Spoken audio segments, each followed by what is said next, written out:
Hoje eu vou falar sobre sintomas IgE não mediado, né? O que é isso? O que é uma criança IgE não mediada? Então, é importante a gente entender que a alergia, a criança pode ativar vários mecanismos imunológicos, né? São mecanismos imunológicos diferentes, são caminhos diferentes, são células e anticorpos, né? São os dois caminhos possíveis para que ela ative na reação alérgica. Então, a criança, por uma imaturidade do sistema imunológico, ela vai entender naquele momento que a proteína de um alimento vai fazer mal ao corpo dela e esse sistema imunológico, esse sistema de defesa vai fazer uma guerra contra essa proteína do alimento que está tentando entrar no corpo dela. E vai surtir diversos sintomas, né? Nessa batalha onde morre dos dois lados, na verdade, né? Morrem até células do corpinho da criança, morrem também algumas células de defesa, mas nessa batalha, né, vai trazer sintomas inflamatórios para a criança. E aí esses sintomas podem acontecer na pele, podem acontecer na parte respiratória, podem acontecer no trato gastrointestinal, da boca até o ânus. A criança pode inflamar ali em alguns locais. Nenhuma criança alérgica, né, que faz reação a algum alimento, ela faz sintomas exatamente idênticos a outras, né? A criança pode ter um conjunto de sintomas diferentes da outra criança, isso é importante entender. Então, quando o corpo da criança é imaturo e entende que a proteína de um alimento vai fazer mal a ela, ao invés de entender que só a proteína de um vírus, a proteína de uma bactéria, né? Porque o reconhecimento através das proteínas vai fazer mal e entende de forma equivocada por uma hiperreação, né? Reage mais do que o normal, tenta defender mais do que deveria, na verdade, ele vai ativar algum mecanismo. Isso é individual, é da criança, né? A gente não tem como fazer testes antes da criança apresentar sintomas. Se um dia ela for alérgica, qual mecanismo imunológico vai ser ativado no corpinho dela, não tem como ainda a gente saber, né, nesse nível.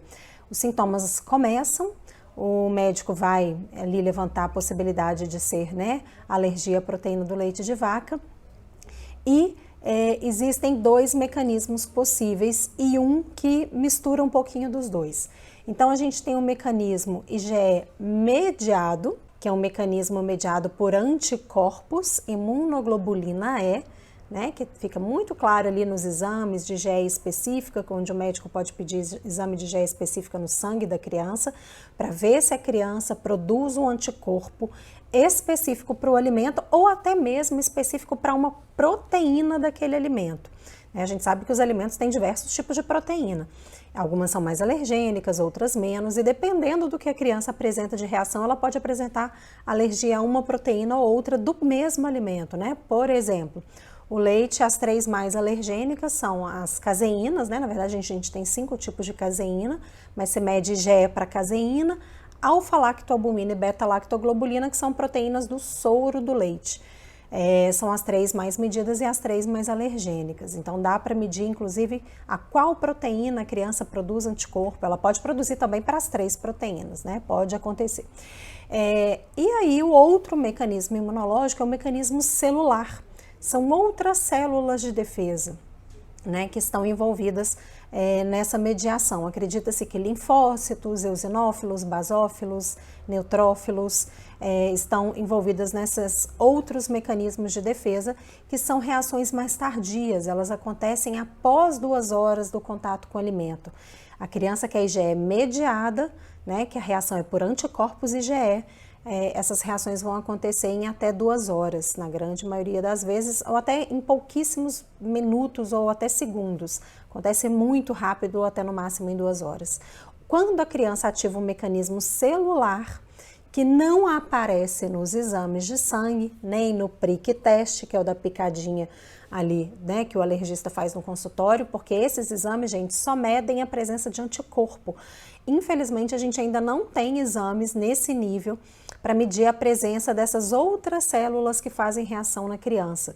Então, para a criança que faz esses sintomas tardios, né, no mecanismo celular, não tem exame a ser feito. Geralmente essas reações elas envolvem o trato respiratório, então é uma criança que pode apresentar ali um chiado constante, né? O meu filho tinha também, infecções respiratórias de repetição, né? Então todo esse quadro que o meu filho tinha, dessa parte respiratória sempre comprometida, desse trato gastrointestinal sempre comprometido, é muito característico da criança IgE não mediada que faz essa ativação por célula. Algumas coisas que o meu filho não tinha, mas que também são característicos de quadro de IgE não mediado, é o refluxo, né, um refluxo muito intenso associado. Eu já dei aula aqui sobre a questão do refluxo. É claro que a gente tem o refluxo fisiológico, que é por uma imaturidade ainda, né, do trato gastrointestinal. As válvulas que fecham aí, por exemplo, entre o esôfago e o estômago ainda estão muito fraquinhas, muito frouxas. O peristaltismo, que é o movimento também do tubo digestivo empurrando esse alimento para baixo, também não está tão amadurecido. O alimento é muito líquido, né? Então essa criança tende a refluir. Mas se ela reflui, o líquido volta do estômago para a boca, às vezes chega a exteriorizar, chega a sair, como pequenos vômitos ou golfadas, né? Golfadas que a gente chama. Mas o bebê está bem, ele não recusa o peito, ele não recusa a mamadeira, ele não chora, ele não se contorce de dor, ele não começa a mamar e mostra sinais de desconforto, né? E ele tem um bom ganho de peso, é um refluxo fisiológico, é o bebê golfador feliz que a gente chama. É realmente por uma imaturidade, mas não está prejudicando o bebê.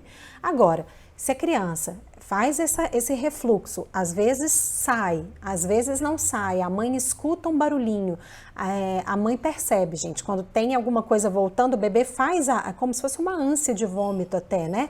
O líquido começa a subir e descer, às vezes não chega a sair.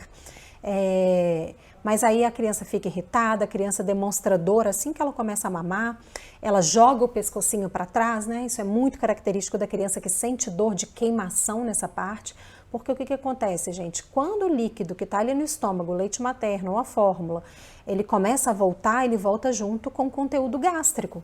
E tem ácido ali, um ácido que é para digerir o alimento. O estômago tem todo um revestimento ali para suportar aquele ácido, mas o esôfago não tem. Então, na medida que esse ácido volta junto com o alimento, vai começar a machucar mesmo, a ferir a parede aqui do esôfago, que é o caninho que liga a boca até o estômago.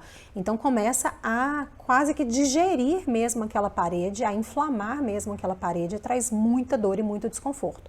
Então, se a criança está começando a recusar o peito, joga o pescoço para trás, está recusando a mamadeira, começa a mamar, está com fome, começa a mamar e começa a sentir dor, né? Isso acaba que influi também na quantidade que ela consegue mamar e compromete o ganho de peso. A criança está muito irritada, com muita dor, pode ser a doença do refluxo. A doença do refluxo, gente, ela pode acontecer em decorrência da alergia à proteína do leite de vaca, ser um sintoma da alergia à proteína do leite de vaca ou não, né? O médico que vai avaliar essa questão. E como que a gente chega nessa conclusão? Como é uma possibilidade ser alergia à proteína do leite de vaca, né? Se a mãe está em aleitamento materno exclusivo, ela tem que fazer a dieta de restrição da proteína e os cuidados do dia a dia, né? Isso é muito importante, na grande maioria das vezes não é só a dieta pura e simplesmente, tem que entender como fazer a dieta, tem que entender como ler rótulo, tem que entender se tira, né, um alimento, o que coloca no lugar, isso é muito importante, tem que entender os cuidados do dia a dia, na grande maioria das vezes, que a família tem que fazer para que realmente essa criança não tenha um contato com a proteína do leite de vaca ali e consiga acalmar o sistema imunológico e desinflamar, né, fazer com que aqueles sintomas parem, porque na medida que ela não tem o contato com a proteína que causa isso tudo nela, ela vai desinflamar e ela vai ficar bem, vai viver uma vida normal. Mas tem que, né, a família tem que ser muito bem instruída, a mãe tem que ser muito bem instruída. Agora, se a criança está em aleitamento, está em uso de fórmula e não em aleitamento, né, e começou a ter esses sintomas com o uso da fórmula, a fórmula tem que ser trocada por uma fórmula hipoalergênica, tem algumas no mercado, e a orientação deve ser feita de forma individualizada, porque vai depender da idade da criança, do tipo de sintoma, né?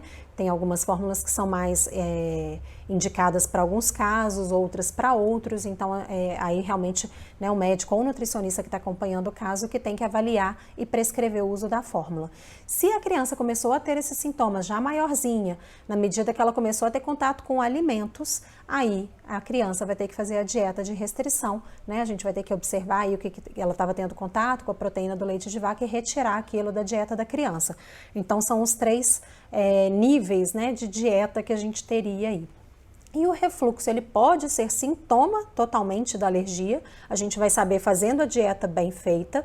Na grande maioria dos casos, a criança não tem só o refluxo como sintoma, então se você faz a dieta bem feita, os outros sintomas melhoram e o refluxo às vezes até dá uma melhorada, mas ele não some totalmente. A criança tem a doença do refluxo e a alergia. Se você faz a dieta, né, a criança tem só a característica da doença do refluxo, faz a dieta por pelo menos 30 a 45 dias, mas tem que ser uma dieta bem feita, bem orientada, às vezes não é só do leite, tem outros alimentos envolvidos, né? O profissional vai avaliar toda essa questão, orienta bem a dieta e os cuidados no dia a dia, e durante esses 30 a 45 dias não há qualquer melhora no refluxo da criança, então pode ser uma doença do refluxo não associada à alergia. Então o médico vai descartar a possibilidade de alergia e vai tratar apenas a doença do refluxo.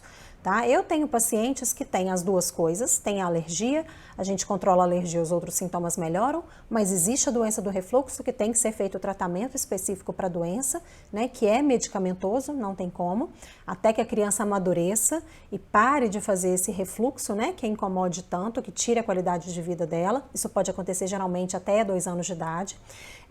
Mas eu tenho crianças que a gente controla a dieta e os cuidados do dia a dia, né, tira a proteína que está causando reação ali na vida da criança e o refluxo, né, a doença do refluxo, os sintomas ali de doença do refluxo somem completamente.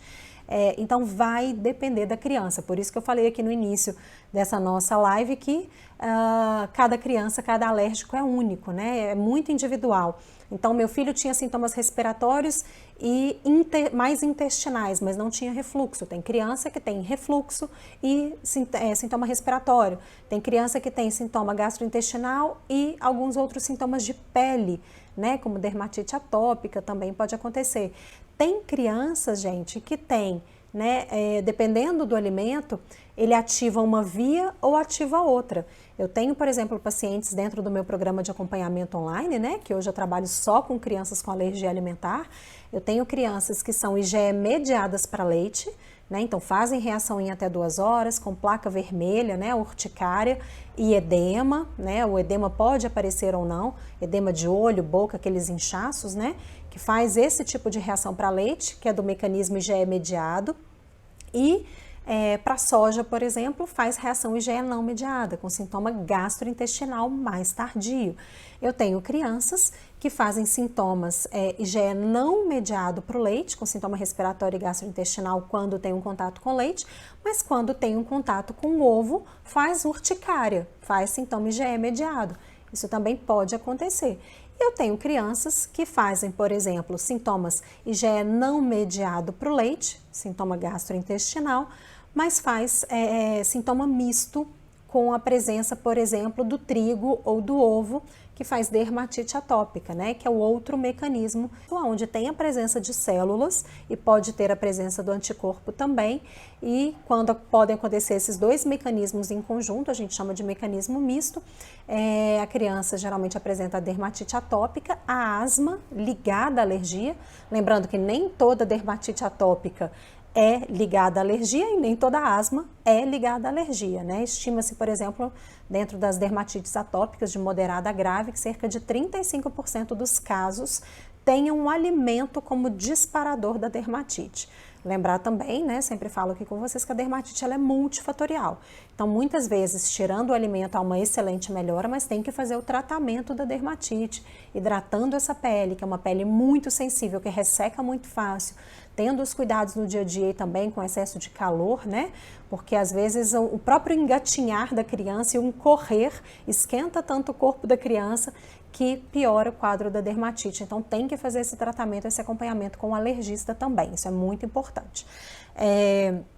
E aí, gente, dentro do quadro das IgEs não mediadas, então, dos sintomas respiratórios e gastrointestinais, um outro sintoma intestinal que o meu filho não apresentava, porque ele apresentava diarreia, mas pode acontecer em algumas crianças, é a constipação intestinal, né, que é a prisão de ventre, a criança ficar longos períodos aí sem evacuar.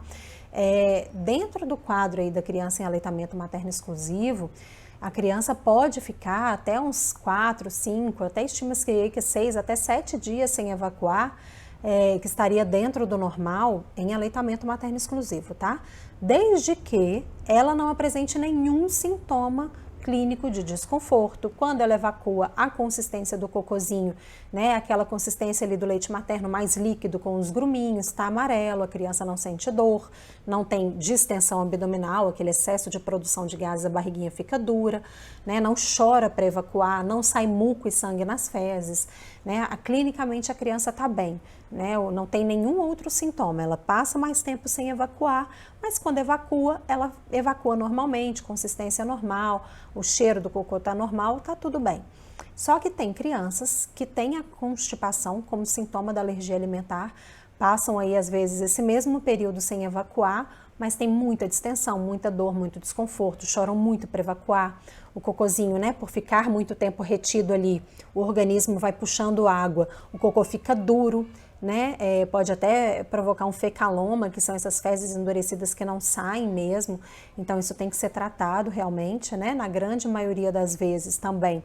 Com a retirada da proteína que causa alergia, esse quadro melhora, só que, claro, o médico tem que investigar para ver se não é uma constipação aí por um outro motivo que também precise de um tratamento, tá? Então, isso é importante também dizer aqui para vocês. Mas a constipação pode ser um sintoma da alergia à proteína do leite de vaca ou de alergia a algum outro alimento.